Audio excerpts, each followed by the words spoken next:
Here we go. Recording in progress. So welcome to our wonderful day, which is a celebration. And the celebration is about what? It's about, we call it the MSME Day. And this is every year on June 27th, founded by the United Nations General Assembly to raise awareness of the wonderful and powerful contributions of enterprises to the achievement of the United Nations sustainable goals as well. With that, what are we going to do? The people who are dialing in most likely know a bit about OVID, but I will just introduce Organization Women International Trade. I'm currently the international president for OVID, and what we do in OVID is the following. We are fostering and supporting women-led businesses and acting as a force for good for building bridges. We are a global organization and member organization for also men, because we want to ally and be sponsored by men, be working together with men, but more having a focus on women in all facets of international trade. And it's really designed to promote the advancement of women in trade and business. We are acting like a collaborator, a connector. We are working very closely together with important stakeholders in that sense of WTO, ITC, and all the different key players which are important for us as an organization. So with that, and I'm just admitting as we speak, I've introduced myself. I'm the international president at the moment. And with no further ado, I'm going to introduce now to you Tamuna, who's also, and by the way, I'm with this organization more than about 10 years, and Tamuna as well. And she is an absolutely powerhouse. And to introduce you quickly is the following. She serves as the Executive Director and Chief Operating Officer of World Federation of Direct Selling Association. And in her capacity, and for the ones who don't speak, please put yourself on mute. That would be appreciated for better sound quality. And she leads and oversees the initiatives that focuses, oops, let me see. So let me mute everyone here because, we have got some background noise. Here we go. Wonderful. And the rest, please, as well, mute yourself. And she oversees all the initiatives around this organization that focuses on advocating direct selling industry's position with external stakeholders, promoting women's economic empowerment initiatives, fostering highest ethical conduct in the marketplace, and enhancing local association management. She works with various governments, consumer groups, and academics around the world and serves as the global spokesperson for the industry. Prior to joining WFDSA, Tamuna was a diplomat and has an extensive experience in matters of international commerce and business. Tamuna is very passionate about promoting the economic empowerment for women and supporting the advancement of women in international trade and business globally. She has been actively involved with the Organization of Women International Trade, DC, based global organization since 2004. So she knows the organization inside out and currently serves as the Vice President of Sponsorship. Well, you're actually membership, but sponsorship, yeah. She's the co-recipient of the Association of Women International Trade, Outstanding Section Committee Award. Tamuna is a member of OVID's Executive Board, OVID's Board of Directors, and WFDSA Board of Delegates. Tamuna holds an MA in International Development from the School of International Services, American University in Washington, D.C. And with no further ado, Tamuna is our wonderful moderator for the day, she will be interviewing our wonderful SME women-led businesses that we have today as guests. And with no further ado, Tamuna, I hand over to you. You're on mute.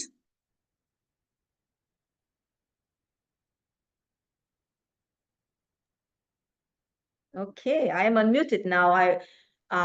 Hello, ladies. So nice to see all of you wonderful ladies joining us today for this special webinar when we recognize and celebrate, the crucial roles of the MSMEs, and they play in driving economic growth, innovation, and of course, providing employment opportunities around the world. And today we have four wonderful ladies. They are inspiring entrepreneurs who joined us today from all over the world. We have Inabe from Nigeria. Hi, Inabe. Agnes from Uganda, Princess from Zambia, and Elizabeth from UK. And each of these wonderful women have a very unique story and valuable insights to share with us about their journey in the world of entrepreneurship. And you introduced me, Julia, and I want to say that I work for the direct selling industry, and I absolutely love it. And this is an industry which is a world's largest provider of basic business skills training for people and particularly for women. We have about 175 million independent representatives, and 75% out of this 125 million are women.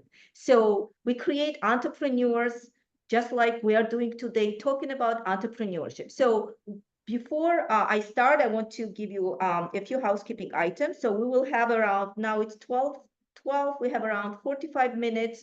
I would say that we go into answering questions for about 10 minutes. So type in your questions, or maybe, Julia, I don't know, Yuki, you can just, ask the questions. And without further ado, I want to start with first question.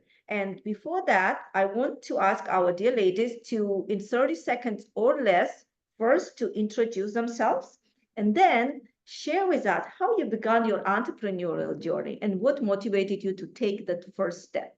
And we will start, I'm just looking down the screen, from Inabe.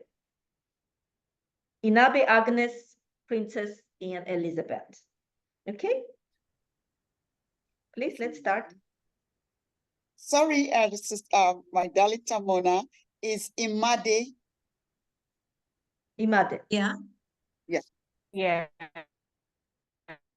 Okay.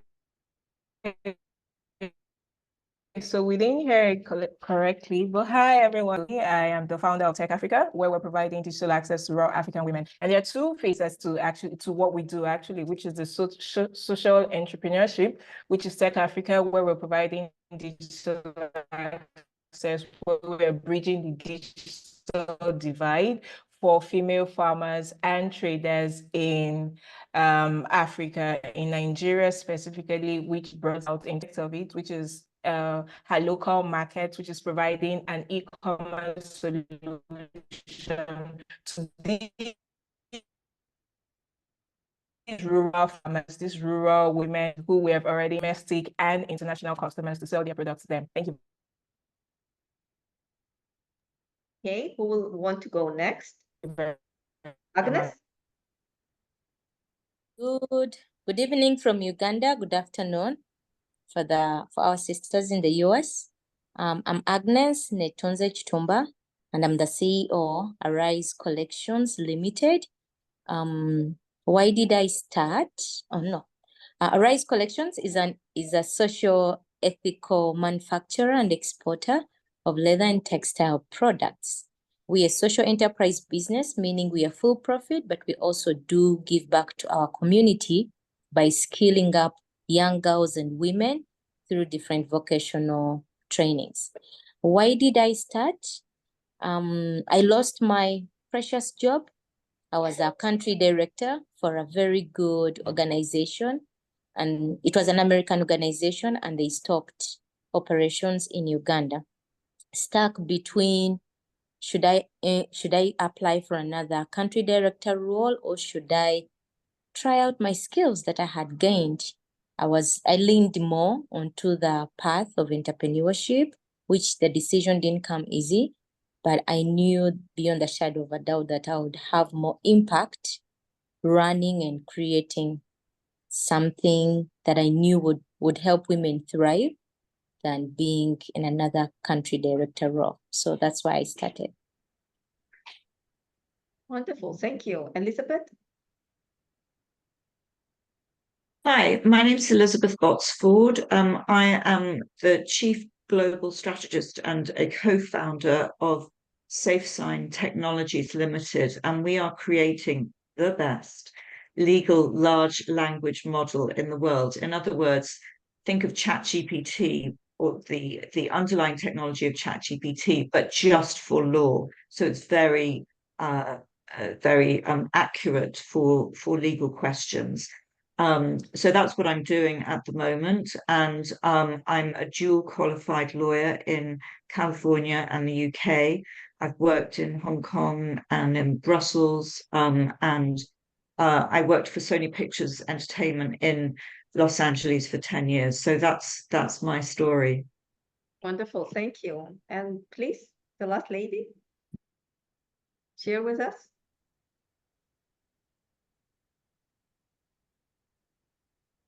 Hello, my name is Princess Hazel Malandu. I'm from Zimbabwe, not Zambia. Wow. Anyways, so basically I'm the founder and CEO of African Crown. African Crown is a natural hair care line that is formulated for dreadlocks and natural hair. I founded this company in 2020 in the height of COVID. The reason why I started this business is because I am passionate about natural hair. I started my natural hair in 2015, natural hair journey, and I found it difficult to maintain my natural hair. So the reason why I started was because I want to teach people how to embrace their natural hair and make them understand that natural hair is wearing your natural hair is a form of self-love, and also creating opportunities for people to showcase and to flourish in their natural hair as well. So yeah, those are the reasons why I started my natural hair journey and my natural hair care line in 2020. Thank you. Very interesting. So you have all, diverse businesses, and especially, Princess, starting your company when the world faced the biggest pandemic, at least in our life. It's really commendable. Okay, thank you for introduction. Now let's move to the next question. So we know that every entrepreneur, while entrepreneurship is so exciting, while every entrepreneur faces difficulties along the way, and I want to ask you to share with us some of the biggest challenges you encountered and how you managed to overcome them. Who wants to start first? I'll go first. Starting Arise was exciting, and just like any other dream or like falling in love, you think it's going to be merry throughout, and then it wasn't. So months in, I get to face the hard realities of you need just employees, but people who know how to do the stuff, the product services that you want to offer.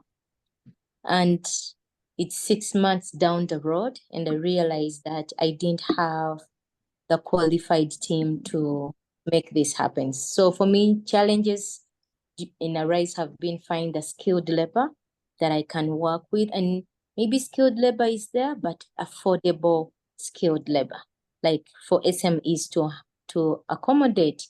You might want to do your accounts very well, your financial, and good accountant is coming at a cost. So the fresh graduates that want to work with you at the pay that you're willing to help cannot do a good job. So skilled labor has been a big challenge. Breaking into some markets, starting out, I knew I wanted to do export. So the US was one country I looked at, and however, when I tried to go to Europe, it was very challenging. The trade barriers, the policies, the limitations to the products that you offer. And then another challenge has been access to financing. So women entrepreneurs in Uganda are at 40%, and MasterCard rated Uganda second after Botswana in women rising up to the entrepreneurship world. But unfortunately, in Uganda, women have access to finance at 2%. Imagine we at 40% in starting up ventures, but then access to finance, we're at 2%. So how I've worked around all these challenges, the three have been my main one. The skills, I've tried to work with different people that have gone before me. So I would look into my sector and say, which people are there that can come in, not very expensively, and help train my people. For trade barriers, we've tried to work with partners. In the US, I got a good partner in Indiana who helped me navigate so many hurdles when it came to exporting, paying taxes, and all those things in the United States. Our first shipment to the EU went to Germany this year, and still it was also through a partnership. So we've tried to formulate collaborations around areas that I had to penetrate. Lastly, access to finance. That one, I haven't figured it out. But what am I doing now? I've been writing to applying here and there, and then I was able to apply to USAID in Uganda, and they paid for a business development service that came in and helped us, especially me, know when do you need money, how much do you know you need, and how do you put your books together so that you can attract funding. Thank you so much. Thank you. It's very, very interesting story. And when we look at the statistics, we see the number one problem that entrepreneurs, startups, the startup failure rate is very, very high, because starting up enterprises is easy, but sustaining it is the number one that is making them to fail. And especially for women, it is two things most important that you mentioned. It is access to training and access to funding. But there are a lot of resources that unfortunately people are not aware of. But you found those resources that are available for women entrepreneurs, and just to anyone, but especially to women entrepreneurs. So my question to you before we go to our next speaker will be, how did you discover the support network? Because we know that when you learn something, right? Let's say you have access to course, right? And even then, there is only 30% of the knowledge that actually transfers. Everything is lost, right? So we have big data dump and then we forget. And the support networks are as important, if not more important, than the knowledge transfer itself. So how did you discover the partners that you connected who were very helpful to you to export to US, and now you are going to Germany? And yes, EU market is so regulated, then you should have a lot of information before you do that, and you manage this, especially to those markets which are quite hard to navigate without knowledge. So who was your mentor, and how did you find those groups so you can share with others? Thank you. I did 8 accelerator programs in our first year, which was crazy, stressing, but it helped me build a good network of people that were able to point out. So that's where I even can stress the point of networking. Networking is key for women entrepreneurs. If we think we are going to be in isolation, do my little thing, I'll make an empire one day by myself again, it doesn't work. Another live example I can give within our Middle East is it was me and Madame Lucia, my president, being in the same country, knowing about each other, but not networking so much. And it was OIT that brought us together. And just within me joining OIT, I've met other women entrepreneurs that I never knew existed. And that I've seen the power of collaborations. When we join associations, when we join accelerator programs, because I think Madam was also able to direct me to a training through ITC, International Trade Center. They offer so many courses for women in business or women entrepreneurs. So doing accelerator programs, joining associations, and being intentional in those associations, not to just subscribe and then go mute, but volunteering and being a part of has been one way that I've managed to forge collaborations and also find meaningful partners that need to come and work with. Wonderful, thank you. And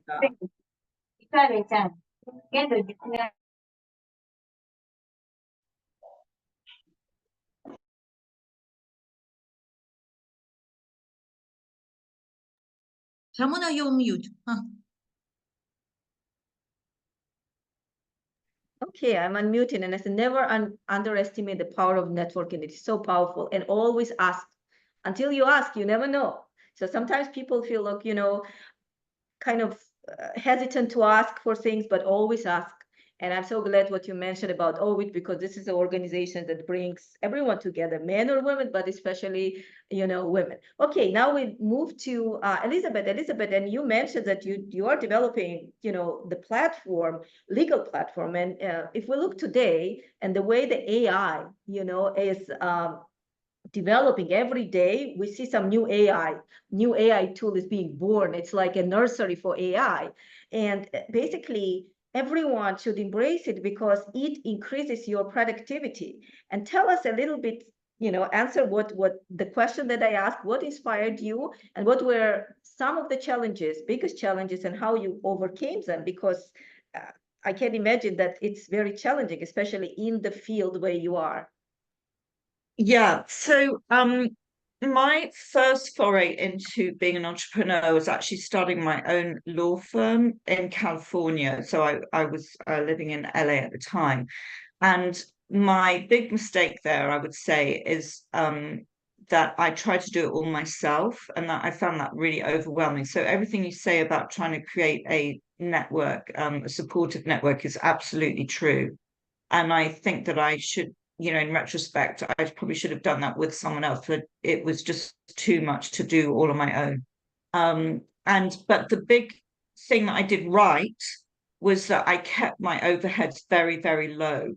And so I think that when we're talking about, this incredible inequity about how so much venture capital goes to male-founded businesses, there is this corollary, which is it's not just money in, but also money out, and to really keep your overheads as low as you possibly can. Statistically, actually, businesses founded by women are more likely to succeed than businesses founded by men, and yet that is not reflected in how money is distributed. And it's interesting. I will say for all of you, though, there are VCs that are purely focused on women, and you can find them on LinkedIn, and those are the ones that are going to give you probably the best audience. So in terms of safe sign technologies, so that was practicing law. And so then how I got into safe sign technologies was that actually I was involved in a kind of project in politics, and I met a couple of guys who were involved in creating a kind of digital political campaign. And then they wanted to go in then to create this company. And because we had worked together, we all co-founded this company. And in fact, one of them had been to Cambridge, and he persuaded his Cambridge professors to also join our company. And so we ended up with this very, very high caliber team, which has been an incredible joy to work with. And because they sort of all consider themselves to be gurus at what they do, there isn't any of the kind of insecurity or kind of, workplace politics that goes on. Everyone is working together very well. I think that we can all leverage technology, firstly, because, we live in this global world now. You can be a very close colleague of someone and never have met them in person, but only over video calls. And that actually works really, really well. And then also being able to access much cheaper labor in countries outside of the, outside of the Anglosphere and Europe. You can keep your costs down that way. And then also in terms of the product that we're creating, law used to be such a paper-oriented practice, and now you can have paperless law. You can practice law, or you can create technologies that allow you to have paperless law. Used to drive across town in order to go and see your lawyer. And now none of that has to happen. You can just do it over the internet. And so I think that, you know, the modern way of working is much more sustainable than the old resource heavy way of working. So, yeah. Very interesting. And, you know, you said it right, when you meet people that you probably worked with, but you don't know, and when there is a one mission and one passion, you know, that unifies you, and the skills, you know.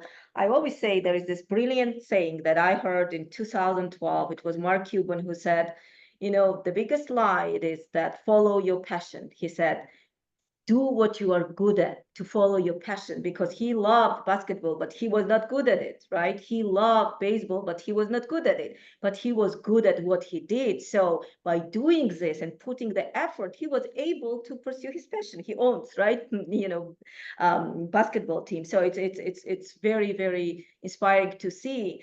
And owning your own business. And you said in today's world, you can basically have a cheaper labor outside, you know, and have all these tools that support business, that support communication. And of course, nothing can replace in-person interactions as well. Okay, thank you so much. Now we are going to Princess.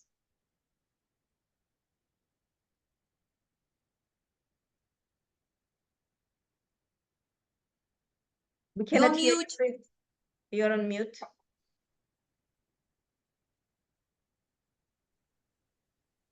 Hey, so I started my business in 2020, as I mentioned earlier. So this was during COVID. And one of the challenges that I faced during COVID was just getting access to the right packaging that suited my brand. So I started small. The good thing is that I just started my business. I decided to start, and it was a brave move. And just getting everything together, like putting the ingredients together, it's so satisfying to see the final product and getting people to actually try it out and having good feedback. So that's very fulfilling for me. When people come back to me and say, oh, I've tried this product, it's so amazing for my hair and my scalp. I've seen a lot of changes. So that is one thing that keeps me going as an entrepreneur. So yeah, it has just been an interesting journey for me. It's been a roller coaster ride, literally. 1 minute it's high up there, right? Next minute you feel like you're crashing, right? You feel like the world is just crashing on your shoulders, because sometimes we are the ones who do everything. Like when you're starting a business, you are the marketer, you are the sales rep, you are the formulator. Like for my business, I make hair products. You're the one who is meeting with clients and so forth. So starting up a business can be very challenging, but it's very fulfilling. And some of the challenges that I've faced so far, like the good thing is that I've managed to evolve my business. My business then rebranded last year to it used to be African Hair Crown, and now it's African Crown. So the packaging is amazing, and it also motivates me to push my business forward. So I managed to reach out to a cousin of mine who is based in Botswana, and ask her what are the prospects of me bringing my products to Botswana. And she told me that, yeah, like it's a great market. A lot of people are into natural hair. So I decided to just go with a few products of mine. And so far, the response has been amazing. And I think right now, my dream is just to expand to several southern countries. So I think the most challenges that I'm facing right now is maybe funding to get the right amount of money for me to be able to upscale my business and to have the right capacity. Because yes, I can say I want to expand my business into South Africa, for instance, which is a very big market. I definitely need the right amount of funding. I need to have like the right capacity and everything in order. So that is where I'm at right now with my business. It was a question So, from Tamuna, one of the Tamuna, just a question to immediately Princess. There was a question. Yes. What is the name of your product and where is it found? Okay, the name of the product is African Crown. It's found in Harare, Zimbabwe, or in Gaborone, Botswana. Okay, wonderful. And there's two things. Globally as well. Wonderful. Very interesting. Yes. And, as you said, it's all ups or downs because you depend on yourself, right? When you start a business and it's yours, so exciting, and then something comes, and you think like the whole world is crashing down. But then you get on your feet again and you get inspired and you keep going. And what Elizabeth mentioned, there are so much venture capital available, so much, billions of dollars getting wasted, which is available. And most of it goes to men-funded businesses, whereas if you look at the success rate, those businesses that are founded by women are more successful. And when you look at the composition of the boards of many companies, if it's run only by men dominated, and there is no diversity, but then when they bring women, it's always more efficient. And the other thing, that you mentioned, you want to expand, and it's so important to do a market research because there may be expand and also get funding. And we all know the funding is number one that, challenge that entrepreneurs face. But it seems that you have support where you have your cousin in another country who can kind of guide you, and you are doing your market research. Market research is the key to do. It's my product, because you may have most amazing product, but it might not work in the market, or for some reason the way you market is not right. But market research is the key I wanted to mention. Thank you so much. It's really interesting. And now we have Agnes. Agnes.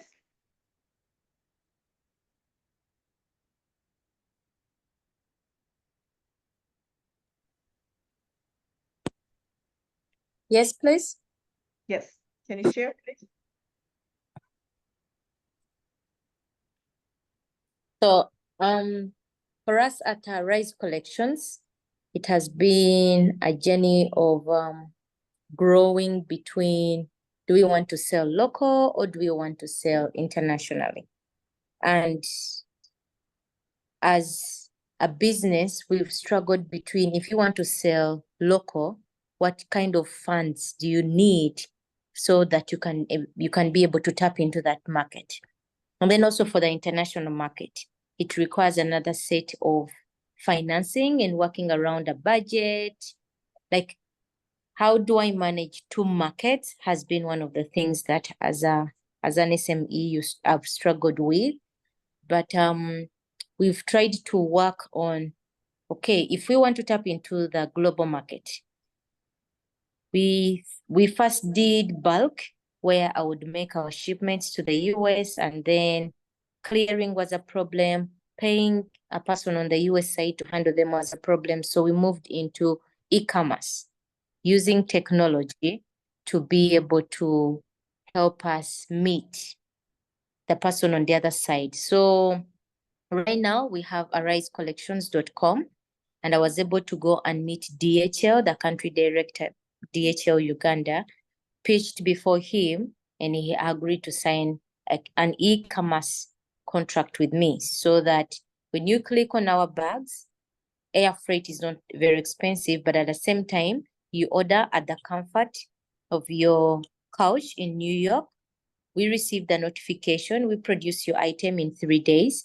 DHL gets a notification that the item is ready to be shipped. They pick it up. The moment DHL picks it up, the customer gets a notification and they track it. And in 2 days, the product is with you there. And apparently today, I think it has been a blessing that today we got the first UK order. So we are going to do the first e-commerce order from Uganda to the UK. And locally, we still have our numbers available and using WhatsApp. So we're trying to say, how do we manage our little finances that we have, use technology to be able to access the markets that we want to tap into. Great, thank you. And direct to market, direct to consumer is a key in e-commerce, because nowadays you can start your own business. You go on Etsy, you open your own store, so anyone can start their business within like 30 minutes. You link your credit card, you have the product. So, and it's a great opportunity for many entrepreneurs who otherwise would not have had any opportunity before. Okay, so we live in an exciting world, challenging, but very exciting. So we have Imade. Imade, if you can share with us before we move to the next question.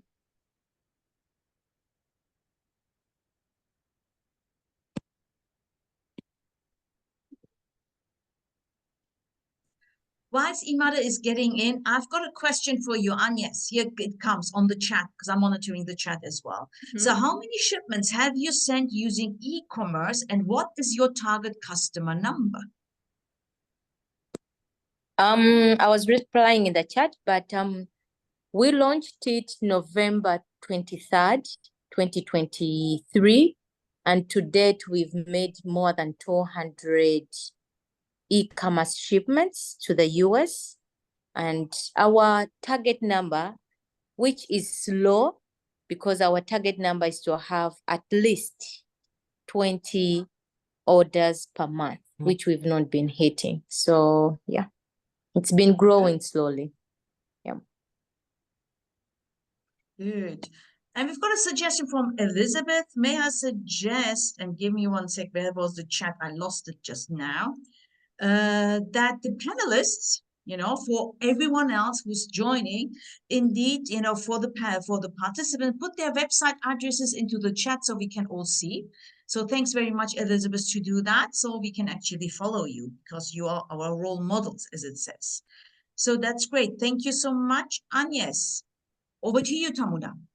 Okay, we're waiting for Agnes because we want to hear her story as well. Agnes? No, Imada, I guess. Was it Imada? Oh, I'm sorry, Imada. Yeah.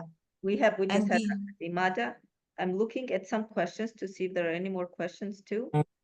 I think we lost Imada. I don't see her. Did we lose Imada? Yeah, I think we did. We did indeed. So continue with the rest of the questions. Maybe, move on and we see if she's going to dial in later. Okay. Okay, and let's talk now. Next question. And of course, when you're a small business, you have so many lessons to learn. And partially, you did share your lessons. But if I am a new entrepreneur, right? And what do you think the entrepreneurs should know before starting the journey? And I want to commend you because some of you started the journey during most difficult time, especially, during COVID, and the world was shut down, and, after. So what is some of the lessons, and I would say, or advice you would give to someone and that they should know before starting, or who want to start their journey as an entrepreneur? If I choose to go first, it would be the why are you starting that business? And this gets me even very emotional, because it gets too hard, too lonely, too difficult. And trust me, that one source where you tap and your energy comes back is the point where you look back and you're like, okay, why did I start this? Why am I here? And why is this venture important to me? And to me, that would be the best advice I can give someone, because there are times the money is not coming in. You've written to applications, even the ones your friends were like, this is you, this is for you, your thing is so good, you're going to get in. And you receive that rejection email. There are times your own employees will walk out on you and be like, I'm done, it's not working. I started with 3 women, and one girl was like, I don't want to be here anymore. And she was the one I felt like had the backbone of my business. And she's the one that walked out. I froze, I got cold. But then I was able to come back when I realized, why did I start? Did I start because I thought Anna was the reason that my business would thrive? I loved her so much. And at one point, I thought my business thrived because of her. But when she said she's leaving, and I had to go back and search in my drawer for my why, she wasn't in that why.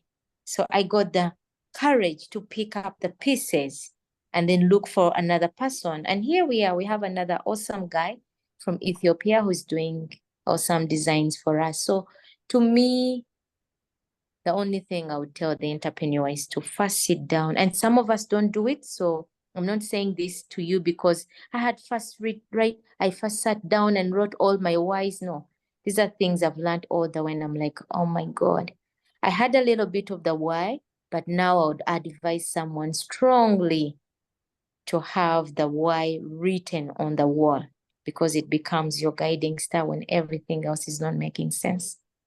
This is really, really, and when you speak with such a passion and you speak with experience, so I could feel, you went through all these phases, and especially when you think that something is there and it will stay, but it goes. But again, as they say, when that one door closes, another one opens, So thank you very much for sharing, and we'll go to Elizabeth. Yes. So what I would say is, first of all, there is magic in doing. And so on the one hand, you can get advice about, you hire this lawyer or hire this accountant or whatever. But in the end, all you have to know is the next step. You don't have to know how you're actually going to get to the end of the journey, only the next step. And the next step will be revealed to you. Of course, you're going to make mistakes along the way, but in a sense, there's that saying about you, if you haven't succeeded yet, it's because you haven't failed enough, that you kind of have to go through those phases. And now there's a fancy word for it, pivoting, right? So, and I think the way to save yourself is to, as I said before, keep your overheads low. So at the beginning, so first of all, I believe there is such a thing as beginner's luck. And very often people can get, say, the first 500,000 of funding and they think, oh, well, that was easy. And so they assume now there's just going to be a whole avalanche of money coming their way. And in fact, that isn't how it works. And to me, 500,000 is an enormous amount of money, and yet it is so easy to just let that slip through your fingers and then decide, oh, I should pivot. So you've entirely wasted all of that money. So you've just got to be so disciplined, really rigid about how money is spent. And then also, I also think that once you realize that you're kind of not on exactly the right track, then you must sort of be ruthless about pivoting immediately. Don't keep going on what you realize is the wrong track and to pivot. And then also I think just in life generally, although this has got me in trouble, but in life generally, say yes before you say no. In other words, be open to opportunities, because there will be serendipity and there will be things that happen that weren't in your plan, but actually beyond what you could ever have imagined, might happen to you. And you must be open to that. So, don't be too rigidly involved in your business plan. So those are certain things that I would suggest. Yeah. Yeah, it's very absolutely. You said, the greatest hockey player, Wayne Gretzky, said you miss 100% of the shots you don't take, and so you don't know. And when people ask, what is courage? Very often people say, oh, I'm courageous to do this. What is courage? Courage is when you are very scared, but your curiosity supersedes anything. And so you want to explore, you want to go, and that's when magic happens. That's And right. again, is it a failure? Really, it's not a, people say, oh, you failed. No, I tried even better. I didn't succeed this time, but I'm going to continue. But again, you said very importantly that something is not working, you have to sit down and you have to think, it's not working. I tried, and you have to adjust, because just keep going, it doesn't lead you exactly to where you want to go, but reevaluating and adjusting, is also the key. Okay, so we have Princess. And then hopefully Just Madhu- before we move, the question, because it's interactive and we celebrate. Firstly, kudos to Ovid, President Uganda Lucia, from the chapter members and everything. And as she rightly said, through Ovid as well, we act like the catalyst for any women entrepreneur to provide access to information, connections, and collaborations, as we are truly global and international. With that, there's a question from Mercy. Can you please let us know the certifications you needed before exporting from your country? To whom was that, Mercy? Was that to Agnes? I guess so, because Agnes was talking at that moment. Right, I think it was for Agnes. Yeah. Okay, yeah. So Mercy, I'm not in the food sector, I'm in the craft sector. And back to the question they asked, what to know before you start. I knew from prior experience that getting the food stuff into the US required FDA, a lot of certification. But then when it came to the craft stuff, there was only a few things that we needed for us to have certificate of origin. We needed HS codes that connected to the US customs clearance, and then we were able to get that. So for the craft world, it has been minimal requirements, not so much as when you're exporting food stuff. But how long did it take you to get all this together? How long? Not more than a week. It depends on how much you're ready to push yourself and reach out. Getting documentation is the hardest in Uganda, and my fellow Ugandans on the call can concur to that. But if you put in your application and you go sit at their desk for a full day, they'll have your certificate stamped because they don't want you to be in their faces. But if you apply, you leave it at the front desk and you go about your day, it can take you a year before you get that certification. So aggressive tasks also are required. And I come from a country where if you don't push for that, then you never get it done. So, yeah. Great. Now we have Princess, and I see Princess. To you, share your wisdom. All right. So when it comes to starting a business, like Agnes said, you need to know the why. You need to know why you're starting a business. Are you starting a business because you saw someone else doing the same business? So is it original? Is it something that you have always wanted to do? Why are you starting this business, right? Is it a short-term business? Because there are certain businesses that are short-term, like what Elizabeth was saying. Sometimes you can start a business and it'll just boom right away. And then a few months down the line or a few years down the line, it just crashes, right? So maybe that's like a short-term business or like something that you're doing on the side. So you need to understand what it is that you want.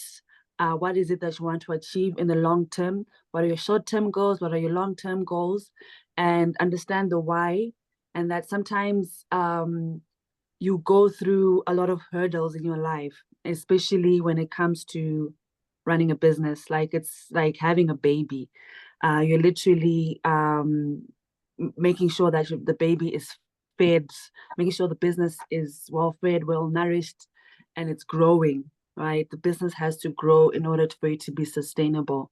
So yeah, I think that's all I have to say. And I think in closing, there's a saying that goes like this: failure is the process of wait, so let me just read it again. Let me just read it. Just give me a moment.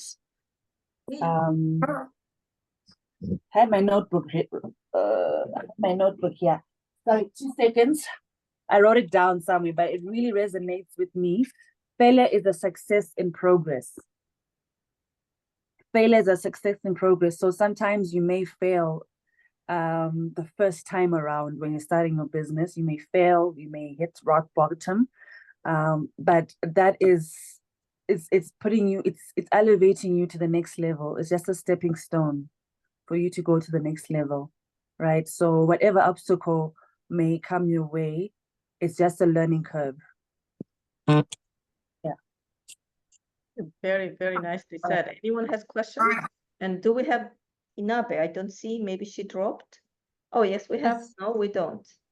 No, I don't see Imade, but there's a lot of kudos to Agnes. You know, the Ugandan team is very proud of you. Not only Uganda, the whole Ovid International team is proud of our wonderful, wonderful women entrepreneurs here. So that's really great. I don't see Imade. I think she dropped off. Might be the internet connection. Over to you, Tamuna, for closing remarks, I guess. Yes, you know, when you were talking, Princess, you said, you know, like when you fail, then you get up and go. And I was a professional athlete. I trained since I was 4 years old, and you know, you train for hours. You train 3, 6, 7 hours a day sometimes. And you know, it can be just this little thing during competition when you do, and instead of, you know, and you just drop your subject, right? And then, you know, you basically didn't, you trained for year or for more, and then what you do, and you know, when you're an athlete, you have the mind the same as an entrepreneur. You get up and you say, I'm gonna do so much better, you know, and this is exactly the mindset. And in closing, first of all, Princess, you kind of set up the closing. My next question will be, very briefly, we have about 3 minutes. What are the goals, future goals for your company, and what will be the 3 words, I would say, that you want to tell entrepreneurs, women who are listening, as a closing? Who would want to start? I can start if you like. The goals for my company is to disrupt the market for legal services worldwide so that everyone has an affordable expert lawyer on their shoulder at the click of a button. So that's our goals. And what I would say is go for it. Thank you. Agnes? The goals for Arise is to be a business that other people can look up to. And I can use an example of OIT. When we came together as the OIT chapter under President Lucia, we were able to bring so many businesses together. And we have realized that because a few of us decided to step into that gap of showing others that it's doable, many women have come to the occasion. President Lucia and I have just come back from northern Uganda, which is like 400 kilometers away from Kampala, the capital city. And we met women. Upon them listening to us, looking at Lucia's sweaters, Aggie's bags, and then we went with Barbara, who had other products, her packaging products. These women, you could see they had hope that it is doable. So for me, the goal is, how do we build our businesses for others to know that it's doable? A few words I can for women entrepreneurs is that it's possible. And the word impossible just shows possible. So there's no failing. Thank you. And Princess? All right, so my goal for African Crown is to become a household name and to also encourage women of color, African women, men and women, of course, to wear their natural hair with pride, because our tagline as African Crown is "Your hair is your crown." So we definitely want to create a revolution of women who are proud to wear their natural hair. And my words to a new entrepreneur would be, just do it. Thank you. And I would ask Julia, Yes, and then I will. yeah. Yes. Yeah, just questions here. So everyone is proud of each other. This is the day, this is celebration, and this is what we are talking about. This is great. Princess Agnes wanted to have the hockey quote that you just said about success and failure. Please type it in the chat. That would be nice. And I saw someone who was interested from Nigeria to join Ovid. What does it take? What is going to happen? Please contact Blessing Irabo, who's on the phone, who's on the line here now, to become a member of Nigeria, as we have an Ovid chapter there. And with that, everyone's proud of each other. Imada couldn't make it. She's got bad network. Unfortunately, we had 3 wonderful ladies coming from all around the world, which makes us proud. Me dialing in from Switzerland, Geneva, Tamuna from the US, UK, Uganda, and also Zimbabwe. So that's really wonderful. That's all I want to say. I leave it up to you, Tamuna, to close the wonderful conversations we had. And let's keep in touch. Everyone can export the chat as we see, because you've got all the wonderful, email addresses and websites. And I see lots of thanks. Export, thank you. Great information today. Wonderful. That's it, Tamuna. Over to you to close it. Yes, thank you. And thank you, ladies. It was really, really nice to hear firsthand, from your own experiences. And I would say you mentioned, Elizabeth, something so important, that you want to disrupt the market. And many times people think that disrupting the market is something you should come up with something so different and new. No, you just have to be a little bit better than your competitors, and you can really disrupt the market. And at the end, I want to say 3 words to everyone. Be adaptable, be flexible. And we all have fears, but don't be afraid to overcome your fear and follow your curiosity. Thank you so much. Thank you so much, everyone. Elizabeth, there was a kind of collaboration request here I could see from Etinoza. Etinoza, please contact Elizabeth directly. If you don't have it, then please contact us. So just have that look, check it out, Elizabeth. And thanks very much, Tamuna, for the moderation, for all the panelists, for all the Thank chapters you, who Madam dived in. President. Thank you so much. Thank you, Madam President, for this everyone. wonderful outing. It was a blast. Thank you, Tamuna. Bye-bye. Thank you so much, all the presidents and Bye-bye. everyone else who I dived in. We have to appreciate ask, your time. Yes. maybe we can ask something. If all of you could take a picture of the wonderful woman, so if you can put on, if you can, turn on your camera so we can probably capture, that will be great. Ah, yes, the ones who are left. Please turn on your cameras. Let's Your see. cameras, wonderful ladies, and we can, we will share on our social networks and all Ooh, the hey, wonderful women on this day. lovely, wonderful. We can see Zimbabwe even here. Wow, wow, wow. So I took one, I took another one, and please smile. Here we go. Wonderful. Thank you so much, everyone. Bye-bye. Thank you. Thank you too. Bye-bye. Bye-bye. Thank Bye-bye. you. Bye-bye. Bye. Bye. Wow, that's lovely.